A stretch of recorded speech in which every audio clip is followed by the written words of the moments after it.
This video will show you how to replace the control unit in your Champion 11,000 watt inverter. Always let the engine fully cool, remove the rear panel, and disconnect the spark plug cap before working on your unit.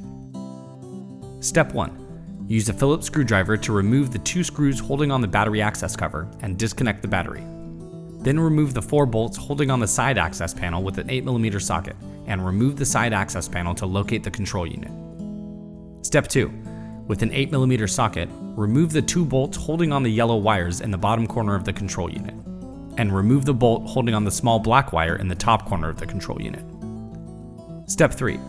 With a 10mm socket, remove the 2 bolts holding on the bracket on the right side of the control unit. You may need to snip a zip tie at the top of the bracket and set the bracket aside. Then remove the 2 bolts on the left side and carefully pull down the control unit to access the wiring. Step 4. Use a Phillips screwdriver to remove the screws holding on any wires.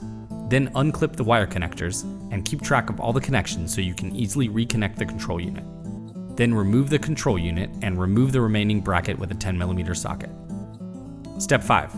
Make sure you have the new control unit in the correct orientation and replace the left bracket using the bolts and a 10mm socket.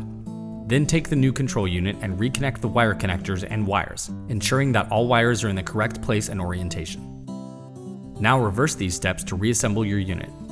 Lift the control unit back into position and replace the 2 bolts on the left bracket, but do not fully tighten the bolts. Replace the right side bracket and finger tighten the bolts on both yellow wires on the bottom corner and the small black wire on the top corner. Then replace the 2 10mm bolts on the right side bracket, and with all bolts in place, you can fully tighten down all bolts and replace the side access panel. Lastly, reconnect the battery and spark plug cap and replace both access covers. Your control unit replacement is complete. Always follow the safety guidelines in your operator's manual, and for more help guides, visit the Champion Help Center at help.championpowerequipment.com.